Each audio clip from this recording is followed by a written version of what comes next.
হ্যাঁ জয়যুক্ত করার মাধ্যমে শহীদ শরীফ ওসমান হাদির রেখে দেওয়া এই অসমাপ্ত কাজকে আমাদের সম্পূর্ণ করতে হবে। আমাদেরকে যেমন শরীফ ওসমান হাদির অসমাপ্ত সাংস্কৃতিক লড়াই সম্পূর্ণ করতে হবে, ঠিক একইভাবে শহীদ শরীফ ওসমান হাদি ভাইয়ের অসংখ্য অসমাপ্ত কাজের মধ্যে আরও একটি গুরুত্বপূর্ণ অসমাপ্ত কাজ রয়েছে, সেটি সম্পর্কে আপনাদেরকে একটু দিক নির্দেশনা দিতে চাই। প্রিয় ভাইয়েরা, 5 আগস্ট পরবর্তী সময়ে শহীদ হাদি ভাইয়ের প্রতি বারংবার হত্যার হুমকি এসেছে, তাকে খুন করার হুমকি দিয়েছে পতিত ফেসিবাদ এবং পতিত ফেসিবাদের এদেশীয় দোসরেরা। কিন্তু এই হত্যার হুমকি সব থেকে বেশি জোরালো হয়েছে যখন শরীফ ওসমান হাদি 2টা দাবিতে আন্দোলন শুরু করেছিলেন। একটা হচ্ছে জুলাই গণহত্যার বিচার, খুনি আওয়ামী লীগের নিষিদ্ধ, এবং আরেকটি হচ্ছে জুলাই বিপ্লবের সাংবিধানিক নিরাপত্তা নিশ্চিত করা। সেই সাংবিধানিক নিরাপত্তা নিশ্চিত করার জন্য আমরা দীর্ঘদিন ঘন্টার পর ঘন্টা, মিনিটের পর মিনিট, দিনের পর দিন, মাসের পর মাস লড়াই চালিয়ে গিয়েছি। শহীদ ওসমান হাদি পুরো বাংলাদেশের প্রত্যেকটা জেলায় গিয়েছেন, গণসংযোগ করেছেন এই দাবির পক্ষে। আপনারা দেখেন নাই?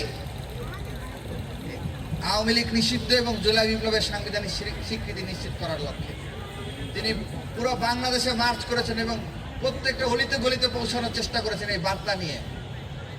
এই দীর্ঘ মাসের পর মাস লড়াইয়ের শেষে অবশেষে জুলাই বিপ্লবের সাংবিধানিক স্বীকৃতি নিশ্চিত করার জন্য জুলাই সনদ হয়েছে।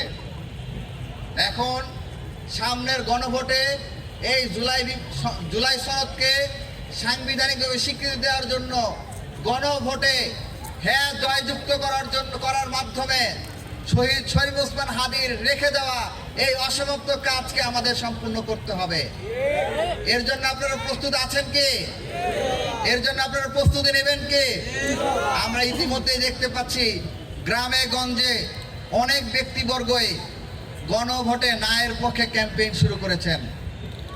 শহীদ শরীফ ওসমান হাদির রক্তের প্রতি আমাদের যে ঋণ রয়েছে, সেই ঋণ শোধ করার লক্ষ্যে আপনাদের সবাইকে সম্মিলিতভাবে গণভোটে হ্যাঁর পক্ষে দেশব্যাপী গণ ক্যাম্পেইন গড়ে তুলতে হবে। আপনারা যারা গান গাইতে পারেন তারা গণভোটে হ্যাঁর পক্ষে গান গাইবেন, গান লিখবেন। যারা কবিতা লিখতে পারেন তারা গণভোটে হ্যাঁর পক্ষে কবিতা লিখবেন। যিনি কলাম লিখতে পারেন গণভোটে হ্যাঁর পক্ষে তিনি কলাম লিখবেন। যিনি রাজপথে স্লোগান দিতে পারেন তিনি রাজপথে গণভোটে হ্যাঁর পক্ষে স্লোগান তুলবেন। যিনি বক্তৃতা দিতে পারেন তিনি রাজপথে গণভোটে হ্যাঁর পক্ষে বক্তৃতা দিবেন। যিনি কিছুই করতে পারবেন না তার কাছে আমরা একটাই আবদার করব, অন্তত পক্ষে আপনি দুহাত তুলে আল্লাহর কাছে দোয়া করবেন যাতে করে গণভোটে হ্যাঁ জয়যুক্ত হয়।